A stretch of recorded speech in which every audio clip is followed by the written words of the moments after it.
Hi everybody, my name is Vanessa Knisley and thanks for coming back to my channel. Today I am visiting with my friend Brittany and we are going to talk about Tarzan of the Apes by Edgar Rice Burroughs. So normally I do these on my own, but today or this last couple weeks I broke out of my genre and read something new. My genre is romance, Christian fiction, or like romance historical. Romance needs to be in there somewhere. It is a little bit at the end. Yeah. So there's Jane, right? Brittany, could you tell how you even came upon Tarzan? Okay, so my 10-year-old daughter was doing a mini biography study on Jane Goodall in Africa with the apes, and she asked me, was Jane in the Tarzan movie named after Jane Goodall? And I thought that was a really good question. I had no idea if it was a book, or I figured it had to be a book. Yeah. So I looked it up, and then I discovered that it was in fact a book series, that he wrote like 24 books. And so I got on the library's website and I put this exact copy on hold and got it in the mail, I went and picked it up. It was written in 1912, so like 100 years ago, more than 100 years ago. So you were telling me how you went into it with no expectations since you never heard of it. Yeah. So I picked it up at the library and I started reading and I was immediately sucked in. And before I knew it, I was halfway through the book and thought, this might be one of my new favorite books, which is kind of an exciting feeling. Yeah, so she called me. I was like, this is one of my new favorite books. I was like, oh, that's interesting. Tarzan, sign me up for that. Is that really what you thought originally? I mean, I love a good book, and I like the idea of classics. I like the idea of reading a Jane Austen book, but to date, I have never read one. Because I've seen all the movies. My classics are really sort of condensed to like Great Expectations in high school and Tom Sawyer. And what's that one that's really depressing, like in the jazz era? The Great Gatsby. The Great Gatsby. Oh, Stuff like that, yeah. So I want to break out of my genre. I want to like go, and we'd already been talking about this. Like I'd seen your shelf, and you have like just a lot of other more adventurous type of books. So I wasn't put off by it. I just wondered if I could get into it. But my husband got into it first. Like I don't think I was dragging my feet. It just didn't. I said, oh, well, I want to read it too, but I didn't know when I would get around to that. I listened to it with him, but I didn't get it from the beginning. So where Brittany read the first chapter and was immediately hooked, I was thrown into the middle of, or like the first fourth of the book, and was like, I don't like him. I wouldn't want to meet him. I wouldn't want to meet him. But you encouraged me to start it from the beginning, and so we did. Now, before we get into the meat of the book, I want you to read that little excerpt, because 1912, and especially in the racial climate that we have today, it does bear mentioning that there is some prejudice in it. It's just sort of an arrogant feeling, but I wanted to read this because it does explain it well. So I enjoyed the first book. I listened to the second book on audio, and then Edgar Rice Burroughs Incorporated has come out with these new hardcover editions, and so I bought the third book, and inside there's a foreword, and I thought that the guy that wrote the foreword, Howard Andrew Jones, I don't know who that is, I thought that he wrote it very succinctly. When reading fiction from earlier times, it's easy to find phrases and attitudes that, while once common, are no longer acceptable. Casual racism of its time is to be found within these pages, although it's not as pronounced as some critics would have you think. Yes, Tarzan is white and better at all the jungle lore than countless natives he meets, but Burroughs never intimates that this is because Tarzan's white, but because he was raised by apes. In other words, Tarzan is more savage than anyone else because of his primal upbringing. Yes, there are evil Africans sometimes described in bestial terms, but there is also bravery and loyalty and kindness demonstrated by native Africans. So, to his credit, Burroughs didn't paint with one broad brush. No one, white or black, is as capable and powerful as Tarzan. He's just like a superhero. He's like Superman. He actually predates probably most superheroes that you might think of. And I didn't really think of him as a superhero, but we'll discuss the genre a little bit later, and that's kind of what he is. And also, even Burroughs in the book, there was one part where I think Deneau, is that how we said? That's his name. It's the Frenchman. We'll call him the Frenchman or Deneau, if I'm saying it wrong. Where Tarzan learns to speak, and he's talking with the Frenchman, and they go into sort of like a populated place, and he sees an African coming out of sort of little village, and he like pulls out his, he didn't have a bow, but yeah, he did have a bow at the time, yeah. And so the Frenchman actually does give a little speech that says, you don't know, amongst all races there are some good and some bad, and among white men there are some good and some bad. Like, it's Tarzan's introduction into society in general, because the only humans he's met up to date are like the Frenchmen, some people who are gotten lost on the in Africa, and then these cannibals that he's kind of grown up around. You do have to just think of it as a book of its time, and it's very few. It's not in your face all the time at all, by any means. So, moving past that, we're gonna move past that to talk about the book. My criticisms, that aside, my biggest criticism when I went back to the beginning of the book and I started reading it is that I felt like it lacked a little bit of soul. Like the character himself, Tarzan, like I wouldn't want to meet him in the jungle. Like I wouldn't want to run into him. He was very driven by instinct. Now, the author's not a Christian, so I was trying to think, I thought at first, like maybe it's because he's not a Christian. Like my husband referred to him as a humanist, or basically someone who doesn't really believe in God. You can tell that he's attributing everything that Tarzan does to more of an instinctual or evolutionary sort of ability to evolve. So there's a little bit in there that I just felt like, where's the characterization in him? Like, where's the soul? Where are the reasons why he does things? Like, he does things, but it has to be more than instinct. I was missing why he does things, or does he develop his own set of moral reasoning? But he really just took on the apes stance, right? Whatever they thought was good. So I think I felt like that was what was missing. And then the next thing that was for me was because it was, my husband says, fanciful, but it's not fantasy, it's not science fiction, but he carries men on his back while he's swinging through the trees.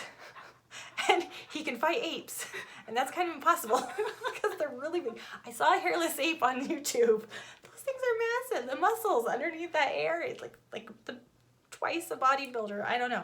So I want you to tell why that did not bother you, though. Not knowing what genre it was. Okay. Because that's your, Yeah, so I did not know anything about the book. I didn't know genre.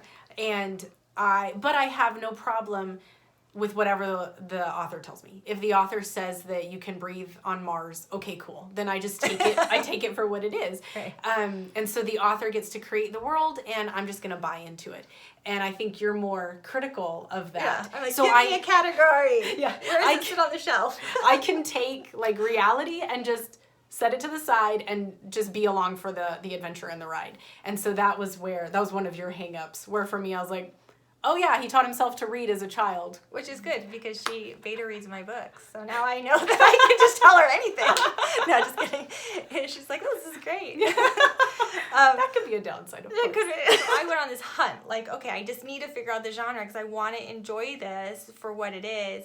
And so I started researching it and discovered that it was pulp fiction. And I really didn't have a knowledge of pulp fiction. That is one genre I've just not read. I mean, we've seen movies. I think, like, if you want to talk about it, like Superman or Conan the I don't know if Superman, that's kind of comic, but Conan the Barbarian, or I would even assume something like The Lone Ranger would be akin to something like pulp fiction, which pulp is named after the type of paper it used. That's where it gets its name. And so basically it's just the actual genre is adventure fiction, and it was released as pulp fiction in a series of chapters.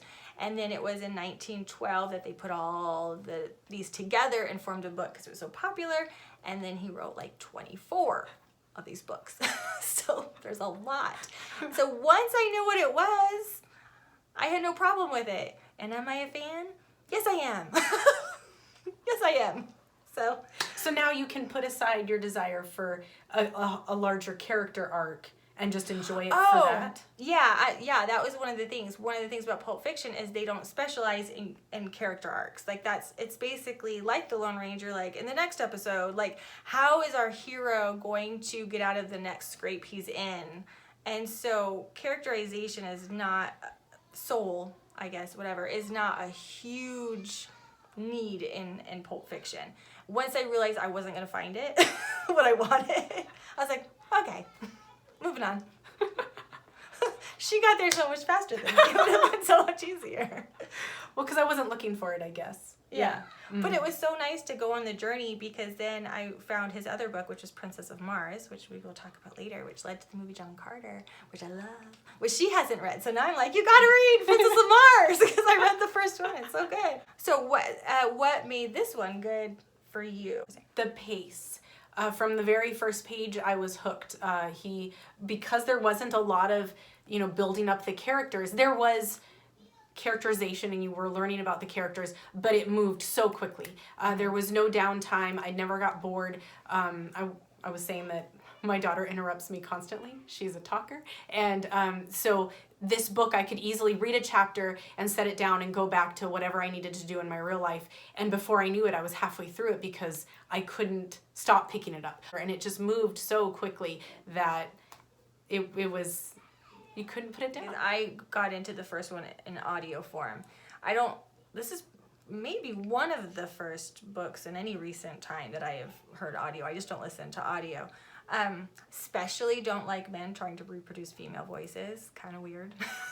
There's one guy, Princess of Mars is a guy, and he does a really good job, but the one I listened to isn't so hot. It's a big narrative book, not a lot of dialogue. So in some ways, I feel like that's a plus for me because I get very bogged down in narrative and I tend to give up or skim. So this is a really good option for me. But at the same time, I miss certain things that you liked. Like, we both like to find really good sentences and really good words. And she noticed all that, where I felt like listening to it, I'm not doing my usual thing, which is underlining. I know, I underline in books. Underline, star, write notes all over it. They're not holy. I can read.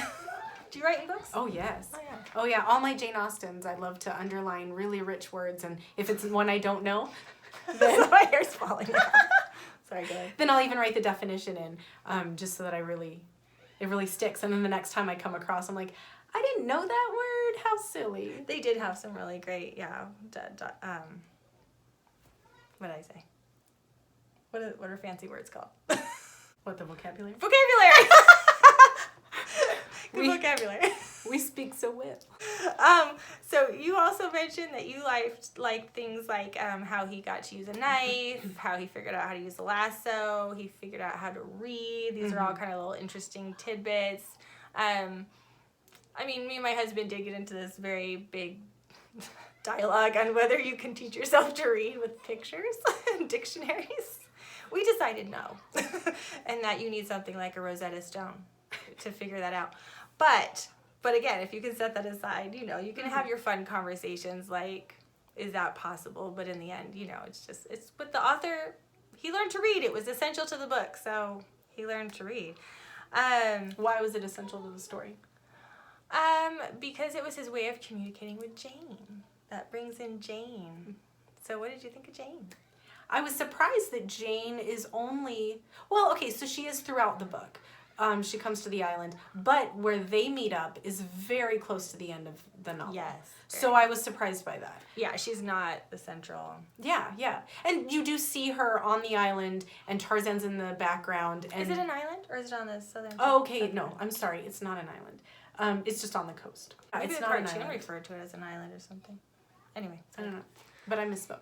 But anyway, I was surprised. I thought that there was going to be more of them together in this book.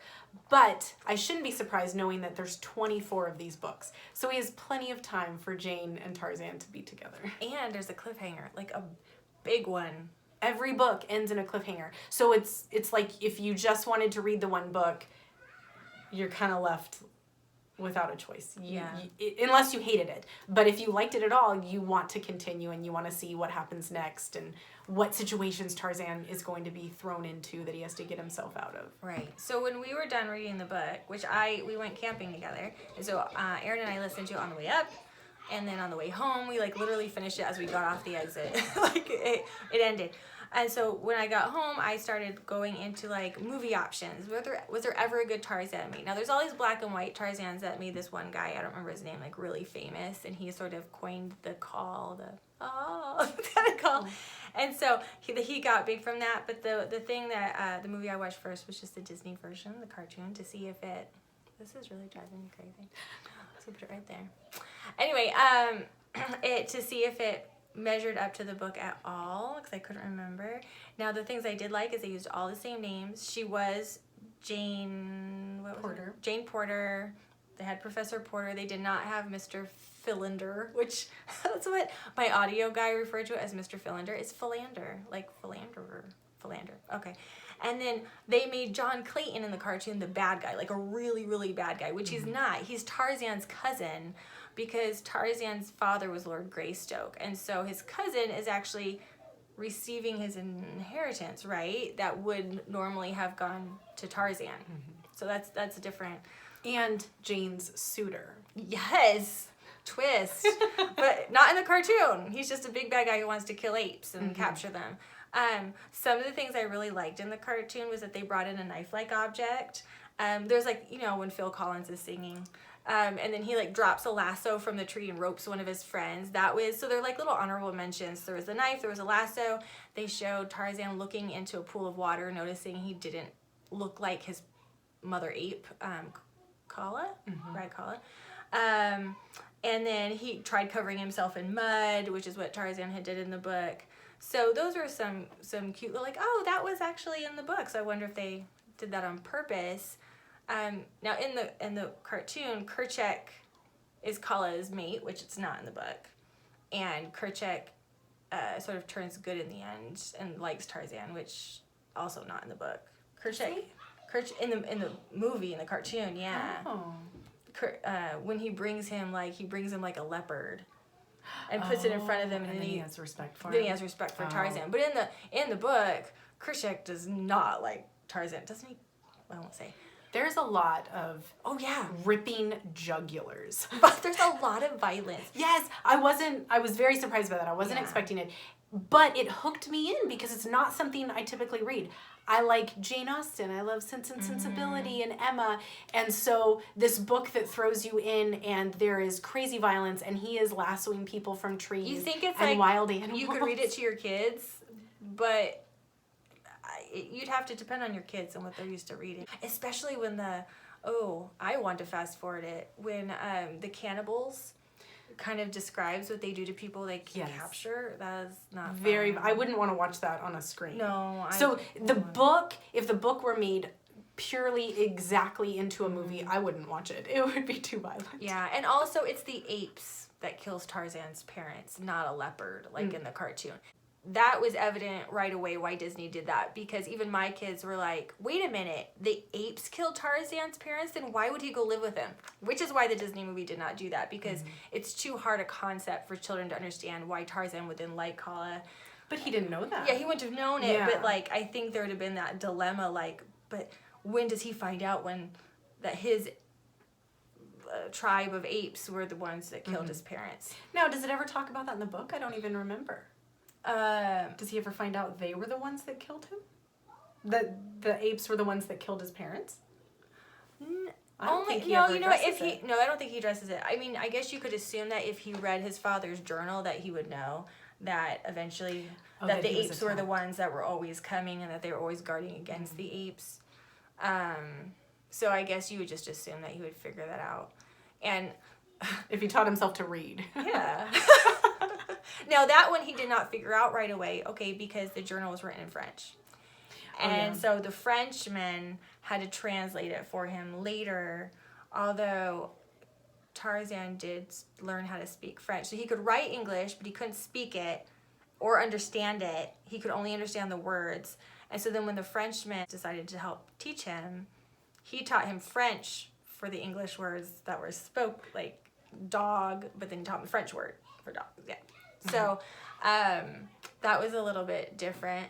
And Kala, the mom, her little munchkin died. And so when she grabbed Tarzan, she threw her own dead baby she'd been carrying around in the cradle. Oh, yes. So he did not put two and two together that he was the son of these other white apes, as they called him, like hairless apes. He didn't put that because he saw a baby skeleton. All the skeletons were all still in the parents' cabin. Yeah, so he did spend quite a bit of time in there. So anyway, that was that. I tried to find another movie. There's one in 1984 with Christopher Lambert, which I just saw clips on YouTube. Have you ever seen that one? Mm-mm. Okay, so I just went to a clip, and first off, there was the Frenchman talking to Tarzan. I was like, oh, awesome. This seems really like true to the book. There's a Frenchman, Dano or whatever, and Dano, and that was okay. And then I was like, who is this guy? Who's Christopher Lambert? He looks so familiar. And then I remembered Highlander, which is an awful movie. If you're an 80s baby, you should probably like Highlander. And I'm an 80s baby, and I hate that movie. It was so weird. I've never seen it. Anyway, yeah, I just could not get into Christopher Lambert in that. I was so embarrassed watching it. Like, oh. But anyway, back to him as Tarzan. So the Frenchman scene was fine. I tried another scene, and it was the love scene. And I was like, oh, okay, this is going to make or break it. If it's a big love scene, I'm not going to watch the movie. If it's quick, no big deal. They're already in England. And he gets behind her, and they're on the bed, and he takes down her shoulder, and he goes, ooh, ooh. And I was like, nope. Forget it.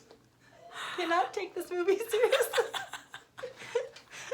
I would like to point out that in the book, I cannot remember one place where he aped at, what's what I'm gonna call it, aped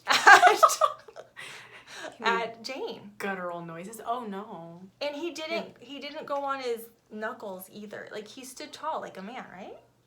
Like, he was always described like as a god, like swinging through the trees. Yeah, he did have dark hair, like black hair, but like really tan and like a god and super muscular. And he would take this description cracked me up, that he would take his knife and like cut his bangs so his hair wouldn't be hanging in his face when he's like trying to kill animals. And I thought he must have looked really dorky. But of course, here they make him look. Yeah. Ooh. Hair flowing. I was like, there has to be something else. So I finally found 2016 Legend of Tarzan, which if you've seen that, I'd love to just make a review of this, but I don't generally review movies. So, well, I've never reviewed a movie. So anyway, it is more of a sequel and with flashbacks. So I went into the movie feeling like I knew Tarzan.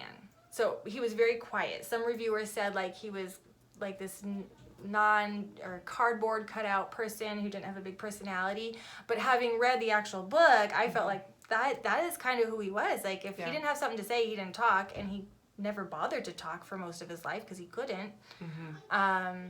So I totally bought into his sort of morose, stoic manner. Stoic manner. In fact, I liked anything. And he was blonde. That was the only thing that was really different. I mean, it was played by Skarsgård, Christopher. No, isn't that the bad guy? No, I think it's the good guy. Oh. It's Skarsgård. Alexander Skarsgård, and the bad guy was Christopher Waltz. So, which is a normal, I guess, bad guy. He does that a lot. So me jumping into it, I'm not going to review it just as a movie on its own because I want to talk about it as having read the original book. I liked it. I felt like because there's 24 books of Tarzan, and basically every book, even though I've read one, you've read 2.5? I'm on the third one, yeah. Right. So they're adventures. Each book is an adventure in and of itself. So I don't think you would probably have to, I would assume, follow any particular storyline with the movie. You could just be another adventure. Maybe, yeah. So I was fine with that. How did you feel going into it? Well, we talked about Jane's character, and I don't know. So in the movie, she has a very different feel than the books, but I'm only 3 books in. So maybe she does develop as a richer character over time. And again, characterization, not a big thing. Yeah. And so I thought that the Jane in the movie was great. It was no knock on her characterization. It just was different than the book. Because the books, she's just a supporting character. She's not really that important thus far. I'm only 3 in. So they give her like an actual sort of background and more depth, and like she worked with her father teaching English in an African village. So she was happy to go back to Africa and do that. One reviewer said, why did they make her blonde? That's so cliche. And why did they make her American? So in the book, if you want to know, she is blonde and American. So that was true to the book. There is also in the movie Samuel L. Jackson, and I don't know how I feel about. He plays the same character that he plays in every movie. Yeah. He didn't really take away from it a whole lot. I mean, yeah, he just doesn't try to like, he's like 20 going back into whatever 18 something that's supposed to be. He's just himself. But that has nothing to do with the book, so. No, it doesn't have anything to do with the book. There was some funny scenes with him in there. I think they wanted to lighten the movie up because it was so serious. But I did like the movie overall. My favorite part was the part where there's this, they do bring in an African tribe. Interestingly enough, they do sort of refer to it at one time as a cannibal. Like, the bad guy says, we're going to give to Jane, we're going to give your husband to them and maybe they'll eat him. Like, they mention that, but they don't necessarily say it's a cannibal tribe for sure. But there's a whole thing that the main African tribesman hates Tarzan because he killed his son, but Tarzan killed his son because he shot Kala, or with a bow and arrow shot Kala. And so it's just this kind of like heightened moment where the one's super angry because his son died and the other one's super angry because his mother died, as far as he knew at the time. And the African man says, he was just a boy, why did you do that? And Tarzan says he killed her, and he said it was just an ape, and he said no, it was my mother. And so then the African says, but how was he to know that? Where's your honor? Now, I didn't understand that. I watched it with my husband though, and he right away was like, well, because it was a man against a boy, it was an unfair fight, he just killed him, he didn't employ him in combat. So he kind of explained why he felt like it was a matter of honor. But Tarzan replies, I had none at all, or something to that effect. And for me, that was the soul that was missing in the book. That was the character arc. Tarzan referring to the back saying, I had no honor, no honor at all. That's how I saw that scene. And so that sort of wrapped things up for me, because then I felt like Tarzan was more real, because since then he'd gone to England, he'd become a man, and he sort of knew the ways of men and sort of gained a sense of honor since then. That was my take on it. And you kind of had a different take on it, right? I did, because I feel like the Tarzan of the books would have never admitted he didn't have honor because the guy killed his mother. Right. Yeah. I see where your husband's coming from, and I think that's a valid point. But just from the book and his characterization in the book, that was his honor. He was honoring her by killing the man that killed her. Yeah. So, rating the book 1 to 5? What would you give? A 5, because I'll read it again. I really enjoyed it. Yeah. Yeah. And I think even though I came from totally different places that were like this, I still think I'd rate it a 5. I think I'd rate it as a classic. Yeah. Wow. Classic, you ought to read Tarzan. I think that's just one of those up there. You should read it. And then the movie. I liked the movie. I liked it. I did like Jane's character. If I'm separating her out from the book, I thought that she was sassy, and I liked the actress they had for her, Maggie. What's her name? Margot Robbie. She's the one who plays that like Joker's other. Yeah. Obviously, I don't know. But she did a great job. Yeah, she did. So what would you rate the movie 1 to 5? Well, the kids are screaming out. Yeah. I don't know. A 3? Oh, yeah? Yeah. Because like I said, if the book were a movie straight out, I wouldn't want to watch it because I don't like a lot of violence on the screen. That's true. Yeah. Yeah. I would probably rate the movie a 4. Yeah, book a 5. Because it's not perfect true to it. There is just the action is sort of over the top even in the movie. Like jumping off a cliff into some trees. Oh, yeah. Some of the CGI. Yeah. My husband laughed when there was one scene where Samuel L. Jackson is on Tarzan's back and that was good. No, he gets on his back and he puts his arms around his neck and Tarzan says, your legs too. And we just died. We're like, no, stop. So Samuel L. Jackson puts his legs around Tarzan's waist and then they jump off of the limb, you know? And of course, the classic, you're swinging on vines that obviously are hooked to like 20 trees in a row because you start at one tree and you're on the same vine like 20 trees later. You're swinging down to this train and you're just like, that's amazing. So yeah, fanciful. Yes, it was fun. It was fun. So I'm glad I read this book. And now I want to get you to read. I know you're into Tarzan and you've got other books you're reading, but I really hope you read Princess of Mars. No. So my husband's starting to read it. I read it. We just bought all these chickens, and the kids are like, I'm going to name mine, I don't know, Puffball Sugar Bottom. I don't know, something, just chicken names. And I'm like, I want to name mine Deja Thoris and John Carter and Tars Tarkus and Woola and Sola. These are their names? These are the Mars people's names. I'm going to get the audiobook for that one. Yeah, and you don't really want to, John Carter did a good job of sort of portraying that movie except for the naked part. Did you know everyone on Mars is naked? It's true. Nobody wears clothes. So who knew? Yeah. If the author says it, I'll take it. We have another friend of ours who decided she wanted to read Jurassic Park. Do you remember why? I don't. Okay. I walked into you guys having the conversation and I said, I'm on board. Yeah, so she owns Jurassic Park. That's another one of the ones. And who writes that? Michael Crichton. Okay, I've never read anything by Michael Crichton. So I'm going to, but we're all fans of Jurassic Park, and we were discussing how none of us could think of a single Jurassic Park we didn't like, barring maybe the last one, but mostly liked it. So we're all going to read Jurassic Park, so maybe we'll all three do Jurassic Park if we can talk Alicia into doing it with us. And so I'm excited because this is another one out of my genre. It's another adventure one. She already told me that there's a part where there's a whole paragraph about a dinosaur eating a baby's face. It's good. It's good. So they cut that out of the movie, so we're good. Yeah. So anyway, so there's that. So all right, that's our next book, Jurassic Park. Real quick, we forgot to do a synopsis. We're gonna do it. Okay. Me? Go? Yeah. Okay. So the book starts with the Lord and Lady on this boat going to Africa. Do you remember why? He was taking orders to go somewhere in Africa because he was military. So they don't make it. There's a mutiny on board. So lots of adventure and action, and then they get left on the coast. And had she had the baby or she had the baby there? No, she was pregnant. They'd only been married 3 months. Okay, so now they're on the coast and they have a very scary night listening to all the wild animals, so he immediately starts building a very strong structure for them to live in. And then they start to get into a routine and they start to feel comfortable, and then there's an attack. Yeah. And Mom goes a little crazy. Which Alice, right? Alice. Lady Alice, and she saves her husband from being killed, but she kind of got crushed a little bit. She gets hit by an ape, yeah. Mm-hmm.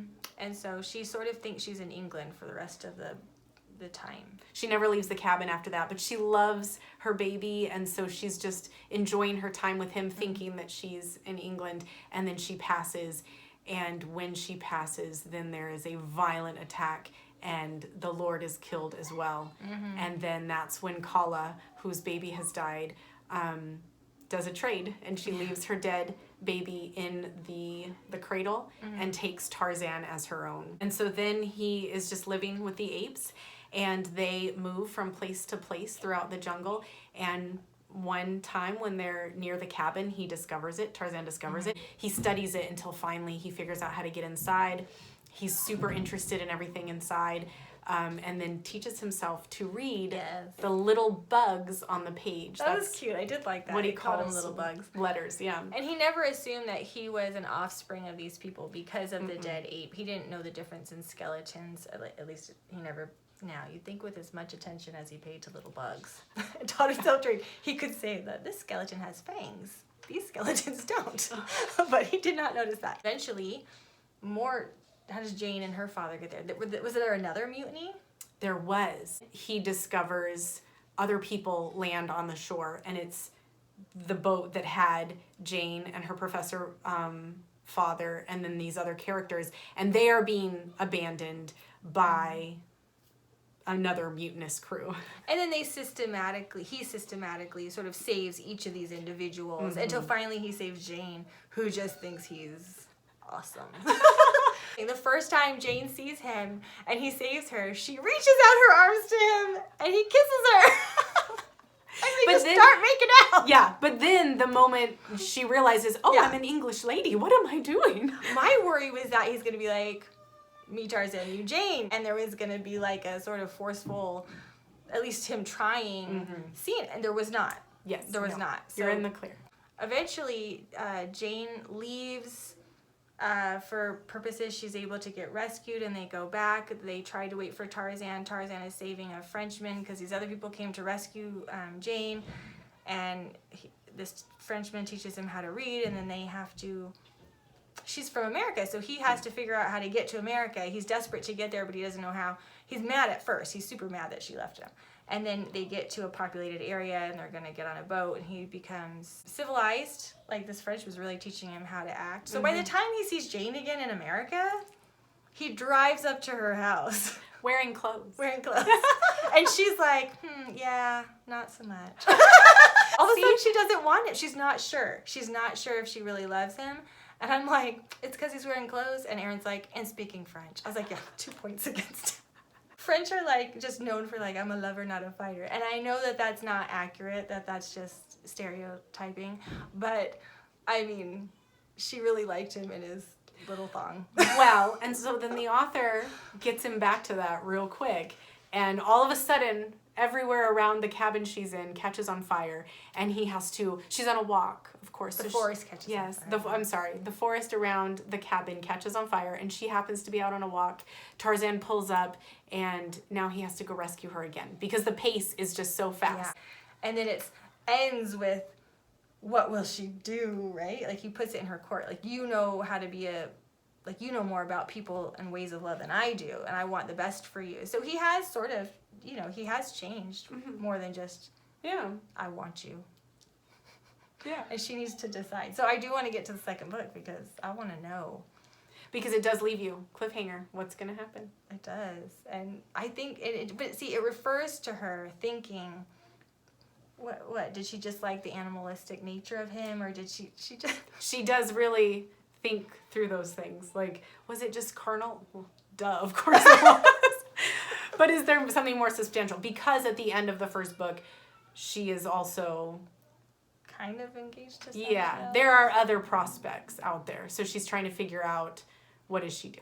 Oh, that's not even the major cliffhanger either. Yeah. Because he finds out that through, like, fingerprinting, that he is actually the son of Lord Greystoke, which means that he's a true heir, which means that if he tells them he's a true heir, then he causes his cousin, John Clayton, who is in love with Jane, he will lose everything, like his whole inheritance. And so he knows that John Clayton wants to marry her. And so it's is he about to reveal who he is or isn't he? With one word, he can change John's life forever. And then Jane's, because either Jane stays loyal to John, poor, and so now she can't live in the style that she's used to, or she abandons him for Tarzan, but then is it really Tarzan she loves or all the stuff that comes with him? So Like the jungle. deep. Yeah. Well, if he inherits, then he has everything that... Oh, both the best worlds. Yeah. And no one balks at a man in a loincloth who's rich walking around. You can do what you want. All right, that's it.